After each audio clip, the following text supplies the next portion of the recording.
Hello and welcome to another episode of A Brief History. Today's episode, Castlevania. Ready, set, go. May 1st, 1987. Having built itself on a library of colorful and cartoony games like Duck Hunt and Super Mario Bros., the Nintendo Entertainment System had successfully pulled the entire gaming industry out of the gutter. But at the time, of all the things that the NES had, one thing it had very little of was horror, a game genre that seems virtually inescapable today. But all of this changed with the release of the now classic Castlevania, an NES action platformer themed entirely around horror. Now in Japan, the game was released in 1986 for the Famicom Disk System, along with an expanded exploration-based remake for the MSX2 called Vampire Killer. Vampire Killer was never released in North America, but was the first Castlevania game released in Europe. However, it is the NES version released in North America on May 1st, 1987 that is considered the true premiere of the Castlevania franchise. Developed by Konami, Castlevania took its inspiration loosely from the classic Universal monster movies of old, as well as the famous story of Bram Stoker's Dracula. In this game, you assume the role of vampire hunter Simon Belmont, who must storm Dracula's castle and end the Count's reign of terror once and for all.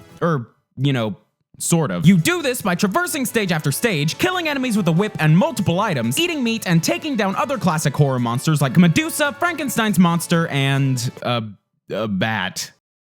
Ooh. So platforming, killing enemies, and boss battles seems pretty standard for an NES game, right? Well, yeah, I guess it kinda was, but what made Castlevania stand out was its aforementioned horror theme. Castlevania based almost every aspect of its design around making the player uneasy. Environments were gothic and ominous, enemy placement was treacherous, and the enemies themselves were relentless. And this already insane difficulty was only made more intense by Castlevania's bizarre control scheme. Simon Belmont moved at the top speed of a brisk power walk, his jump was stilted and impossible to control midair, while whipping enemies was noticeably delayed, and getting hit by anything knocked him back like 2 feet. All of this combined made Castlevania a brutally difficult and enjoyable, unsettling experience unlike any other NES game at the time. And the game was a great success, gaining very positive reception and a notorious reputation for its difficulty. So the doors were wide open for a Castlevania sequel, and Konami were not about to pass up this opportunity. Not long after the release of Castlevania, a follow-up began development and was released on December 1st, 1988 under the name Castlevania 2: Simon's Quest. But keep in mind that this was the era of sequels like Super Mario Bros. 2 and Zelda 2: The Adventure of Link, games that showed that their developers weren't quite sure how to follow up on their massive hit game. And unfortunately, this was also kind of the case with Simon's Quest. While it more or less maintained the same style and feel of the original Castlevania, Simon's Quest made some massive changes to the formula, introducing many RPG elements such as towns full of NPCs, upgrades that level up your character in different ways, lots and lots of grinding, and a day and night mechanic that would change up the strength of enemies and close down all shops and churches in the towns, forcing the player to survive the night before allowing them to progress in the game.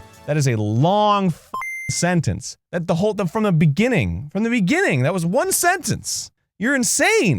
This was a massive departure from what was established in the original Castlevania, and while the game was still received positively back in the late 1980s, Simon's Quest has since become infamous among the gaming community for many reasons, some a little more obvious than others. But anyway, following Simon's Quest, Konami returned to the formula of the original Castlevania for the next 2 games in the series. The first was 1989's Castlevania: The Adventure for the Nintendo Game Boy, the first handheld game in the series that soon gave way to its own little side series of Game Boy titles and even saw an enhanced WiiWare remake years later, subtitled Rebirth. The second game was Castlevania 3: Dracula's Curse, released on September 1st, 1990 for the NES. The final game in the franchise to be released for the original Nintendo, Castlevania 3 expanded upon the design of the first game by introducing branching pathways and multiple playable characters. A refined formula that earned Castlevania 3 very positive reviews all around. And the story was very much the same for the next game in the series, Super Castlevania 4, released for the Super Nintendo on December 4th, 1991. Considered an enhanced reimagining of the first Castlevania, Super Castlevania 4 stood out from its predecessors thanks to all new level designs, highly detailed environments, and the tightest controls ever seen in a Castlevania game at that point. For the first time ever, in this game, the player could whip in 8 different directions, use the whip as a grappling hook, and even flail their whip like some idiot swatting at a bee.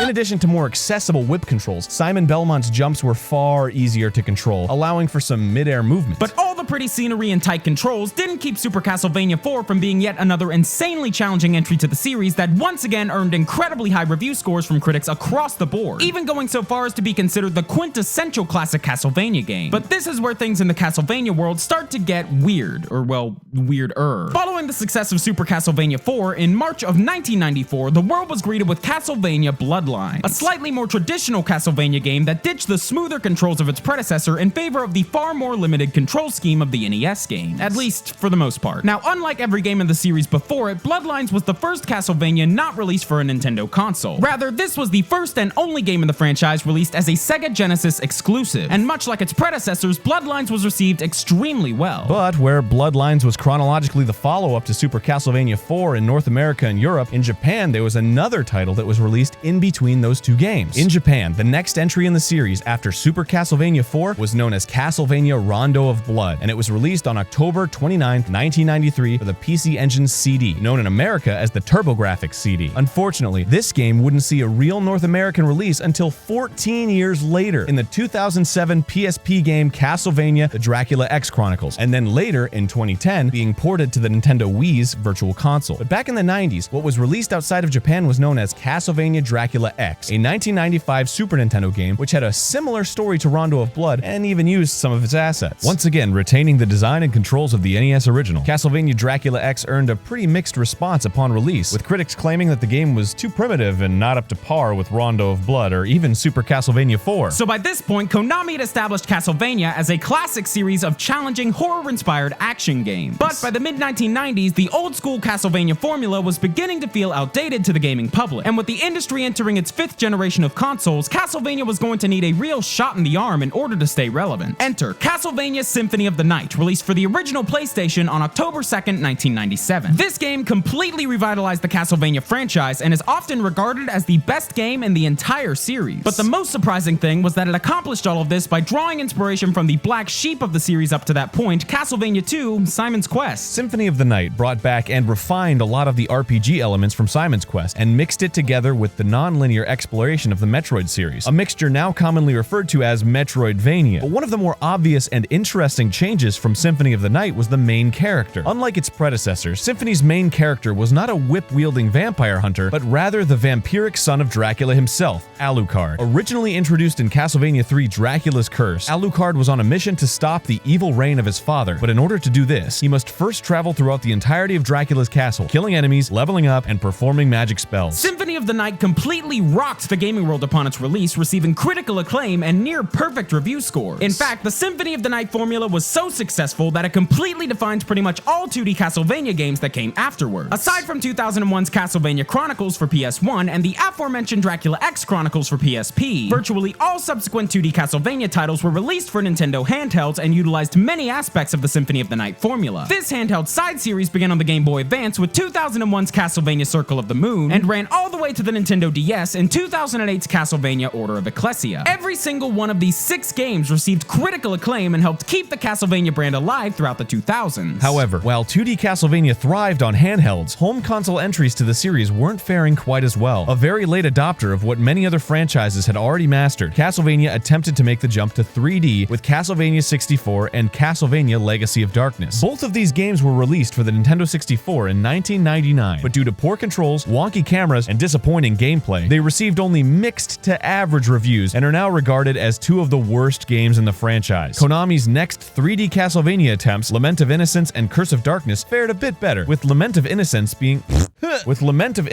released for PlayStation 2 on October 21st, 2003, and Curse of Darkness releasing for PS2 and Xbox on November 1st, 2005. While nowhere near as infamous as the N64 titles, Lament of Innocence and Curse of Darkness just didn't do enough to convince gamers that Castlevania could work in 3D. And after the lackluster performance of Curse of Darkness and the critical acclaim of Order of Ecclesia, the Castlevania series went on a bit of a hiatus, seeing only spin-off releases for the next 2 years. It would not be until October 5th, 2010 that Konami would put out a new main series Castlevania game in the form of Castlevania Lords of Shadow for PlayStation 3 and Xbox 360. Developed by Mercury Stream and Kojima Productions, Lords of Shadow attempted to modernize the Castlevania franchise by putting inspiration from games such as God of War and Shadow of the Colossus, focusing heavily on combat and quick-time events. While many old-school fans criticized the game for no longer feeling like a true Castlevania experience, Lords of Shadow was still incredibly well received, seeing a PC port in 2013 becoming the best-selling game in the Castlevania series series, and once again, helping to revitalize the franchise as a whole. However, unfortunately, the same could not be said for the game's sequels, both of which were developed by Mercury Stream with no involvement from Kojima Productions. The first sequel, known as Castlevania Lords of Shadow Mirror of Fate, was initially released on March 5th, 2013 as a 3DS exclusive, but later saw an HD re-release for Xbox 360 and PlayStation 3 that same year, and then for Steam the following year. Then on February 25th, 2014, Konami and Mercury Steam released Castlevania Lords of Shadow 2 for PC, Xbox 360, and PlayStation 3. Both of these sequels garnered decidedly mixed reviews, with Mirror of Fate receiving an average score of 7 out of 10, and Lords of Shadow 2 receiving everything from a 4 to a 7 out of 10.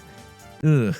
Yikes. So let's just say that Castlevania's not doing so hot right now. There hasn't been a single Castlevania game announced since the release of Lords of Shadow 2, and considering all of the controversy currently surrounding Konami and their future as a company, who knows what we'll see next and when. However, while the future of Castlevania may be in limbo, there is absolutely no denying the sheer amount of influence this entire franchise has had on the gaming industry and community. While it never quite reached the heights of franchises like Mario, Zelda, or even something like Final Fantasy, Castlevania is still remembered as an absolutely classic series that helped define an entire new genre of gaming, the previously mentioned Metroidvania style. And while it's not clear whether or not we'll ever see another truly old-school Castlevania game, the Metroidvania formula is thriving in the indie gaming scene. Almost every year, independent developers release game after game, greatly influenced by the likes of Super Metroid and Symphony of the Night. In fact, the indie scene has been so supportive of the Metroidvania format that Koji Igarashi, the co-director of Symphony of the Night, took to Kickstarter to fund a new original game heavily inspired by his work on the Castlevania series. Titled Bloodstained: Ritual of the Night, Igarashi's game aims not only to provide an incredible retro experience, but also to prove to modern game publishers that the community still loves and cares about these old school games. And as many of us already know, he was right, having raised over 11 times his initial goal on Kickstarter with more than $5.5 million pledged. And I feel like that show of support alone says far more about how influential and beloved the Castlevania series is than we ever could. And with that said, thanks for watching, guys. DFTBA.